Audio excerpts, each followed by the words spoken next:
할렐루야. 오늘도 새날을 주신 하나님을 찬양합니다.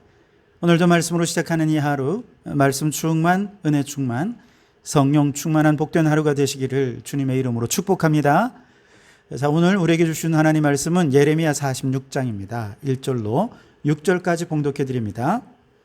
이방 나라들에 대하여 선지자 예레미야에게 임한 여호와의 말씀이라. 애굽에 관한 것이라. 곧 유다의 요시야 왕의 아들 여호야김 넷째 해에 유브라데 강가 갈그미스에서 바벨론의 느부갓네살 왕에게 패한 애굽의 왕 바로 느고의 군대에 대한 말씀이라. 너희는 작은 방패와 큰 방패를 예비하고 나가서 싸우라.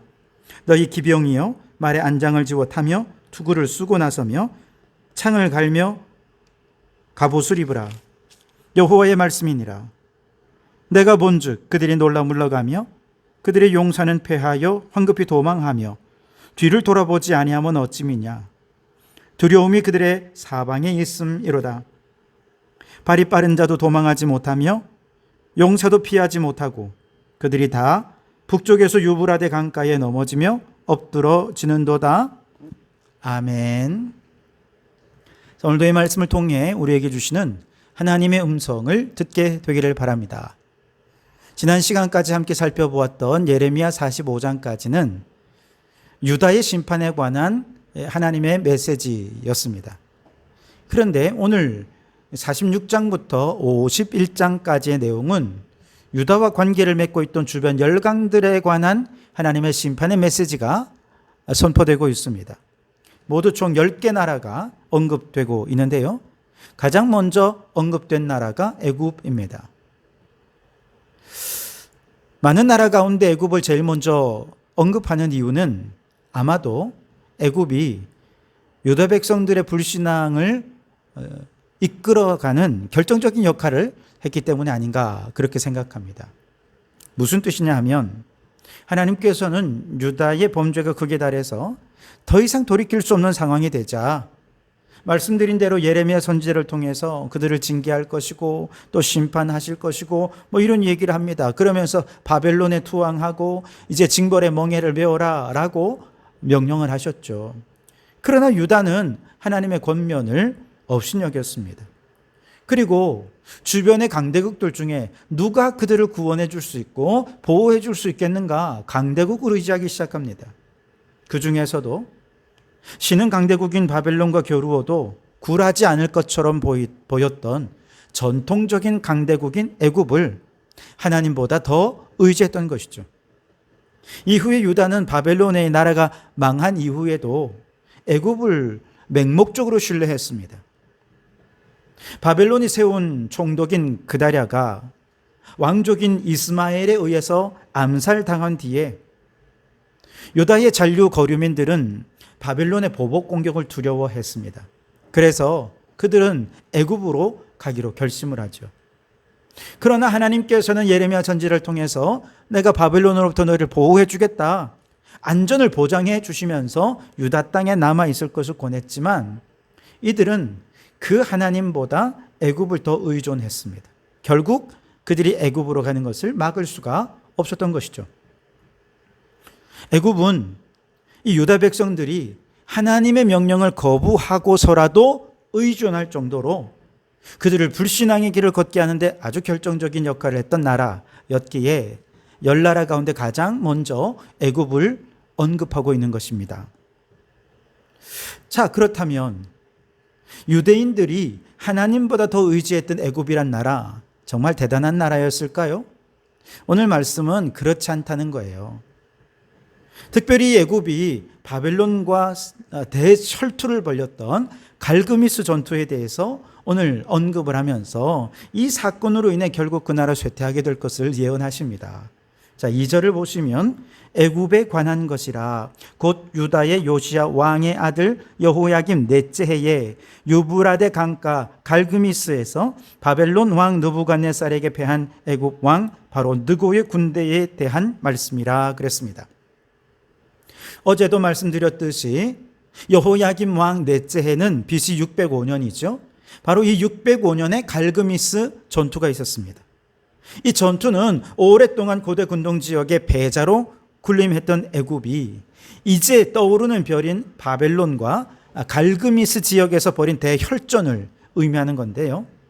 이 전쟁이 벌어지기 전까지만 해도 애굽의 바로 누고 왕과 그의 군대는 누구도 자신들을 이길 수 없을 거라 생각하며 아주 최강의 군대를 자랑했습니다.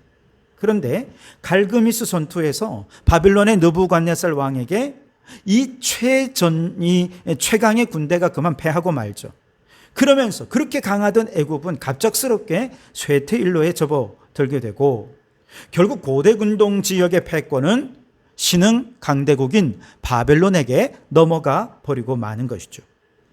이처럼 스스로 최강이라고 자부하던 애굽이 이렇게 무너진 이유는 바로 그 교만 때문이었습니다. 3절과 4절에 보시면 너희는 작은 방패와 큰 방패를 예비하고 나가서 싸우라. 너희 기병이여 말에 안장을 집어 타며 투구를 쓰고 나서며 창을 갈며 갑옷을 입으라 그랬습니다. 지금 하나님께서 애국 군대에게 무장하라는 것입니다. 큰 방패, 작은 방패는 보병들이 들고 다니면서 전쟁에서 자신의 몸도 보호하고 또 그룹을 또 보호해주는 큰 방패, 작은 방패를 착용하라는 것이죠.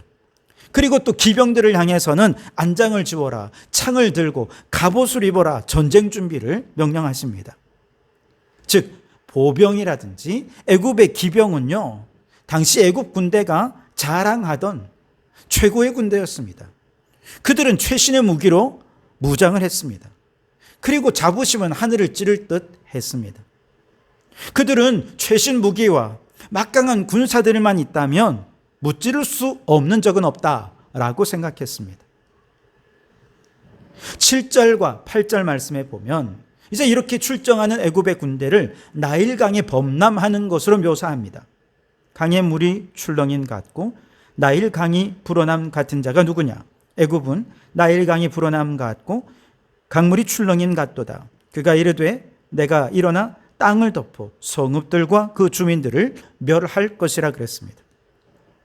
애굽의 군대가 나일강에 범람하는 것처럼 그렇게 아주 넘쳐 흘러서 그 수많은 군대가 강력한 힘으로 온 땅을 덮으면 주변의 약한 나라들은 그냥 파멸되고 만다는 것이죠.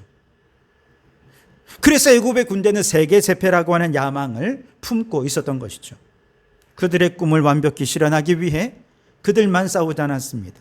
싸움 잘하는 주변의 용병들까지 불렀습니다. 9절에 보시면 말들아 들려라, 병거들아 정신없이 달려라, 용사여 나오라, 방패 잡은 구수 사람과 붓 사람과 활을 당기는 루딤 사람이여 나올지니라 하거니와 그랬습니다. 여기 구수 사람, 붓 사람, 루딤 사람은 활과 방패를 아주 잘 잡고 싸우는 용병들이었습니다. 즉 애굽은 세계 제패의 야욕을 충족시키기 위해서 그들이 할 수 있는 모든 것을 다 준비해서 전쟁에 임했다는 것입니다. 그러나 이렇게 완벽한 준비를 마치고 참전했던 갈그미스 전투 대패당하고 맙니다. 자, 5절과 6절을 보시면 여호와의 말씀이니라 내가 본즉 그들이 놀라 물러가며 그들의 용사는 패하여 황급히 도망하며 뒤를 돌아보지 아니함은 어찌미냐. 두려움이 그들의 사방에 있음이로다. 발이 빠른 자도 도망하지 못하며 용사도 피하지 못하고 그들이 다 북쪽에서 유브라데 강가에 넘어지며 엎드러지는도다. 애굽의 군대는 낯선 패배에 당황하면서 두려움에 사로잡혔습니다. 몸조차 가누지 못하고 도망갑니다. 도망가며 땅에 엎드러지고 넘어지고 하는 모습이 아주 생생하게 묘사가 되어 있죠. 그리고 이 갈그미스 전투 패배 이후에 애굽은 급격히 쇠퇴하는데요. 11절 12절에 보시면 처녀딸 애굽이여 길르앗으로 올라가서 유향을 취하라. 내가 치유료를 많이 받아도 효력이 없어 낫지 못하리라. 내 수치가 나라들에 들렸고 내 부르짖음은 땅에 가득하였나니 용사가 용사에게 걸려 넘어져 둘이 함께 엎드러졌습니다. 치료가 불가능할 만큼 애굽이 지금 쇠락해서 수치를 당하게 될 것이라는 것입니다. 한마디로 자신의 힘만 믿고 교만한 애굽처럼 이렇게 교만한 사람, 교만한 나라는 결국 이렇게 패망하고 쇠락하고 수치를 당하게 될 것이다 라고 하는 것을 우리 하나님께서 아주 똑똑히 애굽의 사례를 통해 보여주고 계신 것이죠. 성경에 보면 자신의 힘을 의지했던 골리앗은 그 힘만 믿고 있다가 무장도 제대로 하지 않고 나온 어린 다윗의 한 번의 물맷돌에 그만 거꾸로져 버렸죠. 마찬가지로 애굽의 교만은 패망의 선봉이 되고 말았고, 이처럼 교만한 사람들은 결국 골리앗처럼 애굽처럼 무너져 버릴 것이라는 겁니다. 때로는 똑똑한 것 때문에 교만해질 수 있습니다. 너무 똑똑해서 그가 하는 말은 틀림이 없고 사람들이 하나님의 말씀이다 라고 이야기할 정도로 아주 똑똑하고 지혜로웠던 압살롬의 지략가 아히도벨은 압살롬이 자신의 지략을 선택하지 않자 자살로 생을 마치고 말았습니다. 똑똑한 게 무슨 소용이 있습니까? 권력을 가진 자는 그 권력으로 인해 교만해질 수 있죠. 다윗도 그가 하는 전쟁은 모두 승전하고 왕권이 안정이 되고 누구도 왕의 권한에 도전하는 자가 없을 정도로 왕권이 탄탄해지자 교만한 마음이 올라옵니다. 그 교만한 마음으로 주변을 보니 밧세바가 목욕하는 장면이 보였고 결국 밧세바를 욕보이게 되죠. 한순간 교만으로 인해 그는 모든 것을 잃어버릴 수 있었지만 나단 선지자가 죄를 깨닫게 하자 곧바로 겸손히 옷을 찢으며 자신의 죄를 회개하고 그렇게 왕위를 유지하고 하나님 주신 복을 유지해 갈 수 있었죠. 돈과 물질이 많아지는 것도 교만의 원인이 될 수 있습니다.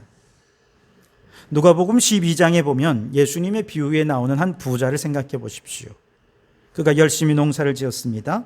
가을 추수할 때에 너무 농사가 잘 돼서 수확이 풍성한 겁니다.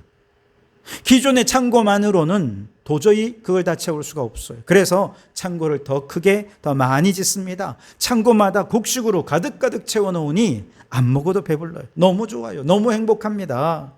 그때 그가 해야 될 건 무엇입니까? 이 모든 풍부함을 주신 하나님께 감사해야 하는 것 아니겠습니까? 그에게 주신 물질로 가난한 자를 도울 생각을 해야 했던 것 아니겠습니까? 그런데 그는 그 생각을 안 했어요. 오히려 자기 영혼을 향해 말하죠. 내 영혼아 평안히 먹고 마시고 즐기자. 이 부자는 하나님 주신 이 풍성한 곡식에 대해 하나님에 대한 감사가 없습니다. 너무 교만해지니까 감사도 없어요. 이웃을 향한 사랑도 없습니다.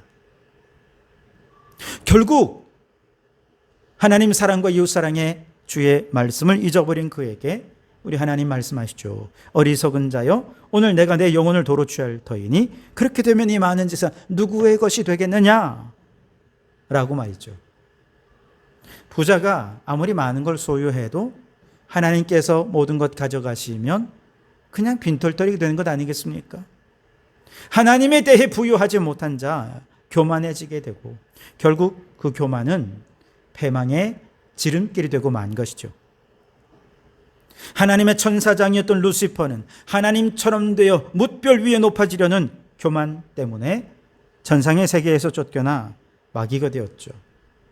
에덴 동산에서 아담과 하와도 선악과를 먹으면 하나님처럼 된다. 그렇게 눈이 밝아지고 지혜롭게 될 것이다. 라고 하는 말에 넘어가서 교만의 죄를 범하게 되고 결국 낙원을 잃어버리고 말았죠. 여러분, 돈이든 권력이든 지혜든 세상의 힘이든 심지어 영적인 것에 이르기까지 모든 것을 하나님보다 더 의지하게 되면 이것은 우리를 교만하게 해서 파멸에 이르게 할 수 있습니다. 애굽이 대표적인 사례라는 것이죠. 그러니 여러분, 우리는 혹시 하나님보다 돈을 더 사랑하진 않는지, 권력이나 지혜나 힘이나 혹은 영적인 은사나 이 모든 것들을 하나님보다 더 의지하고 있지는 않은지, 그래서 혹시 내가 교만에 빠져 있지는 않은지 살펴볼 수 있어야 되겠습니다. 혹시 이런 것 외에도 나를 교만하게 만드는 또 다른 요소가 무엇이는지 여러분 늘 깨어 살필 수 있길 바랍니다. 그리고 이제 오직 하나님만 사랑하고 하나님만 의지하는 겸손한 믿음으로 하루하루 살아갈 때 주님 주신 은혜와 축복 속에 풍성한 삶을 누리며 살아가시기를 주님의 이름으로 축원합니다. 기도하겠습니다. 하나님, 유다의 주변 열 나라 가운데 유다 백성들이 하나님보다 더 의지했던 애굽은 결국 그들의 교만 때문에 전쟁에서 패하고 쇠락하고 말았습니다. 우리도 하나님보다 귀하게 여기는 모든 것은 다 버리고 오직 하나님만 의지하고 하나님만 사랑하며 돈도 권력도 지혜와 힘 모든 것 다 버리고 겸손히 하나님을 의지하고 하나님 나라를 위해 쓰임받는 저희들이 되게 해 주시옵소서. 예수님 이름으로 기도드립니다. 아멘.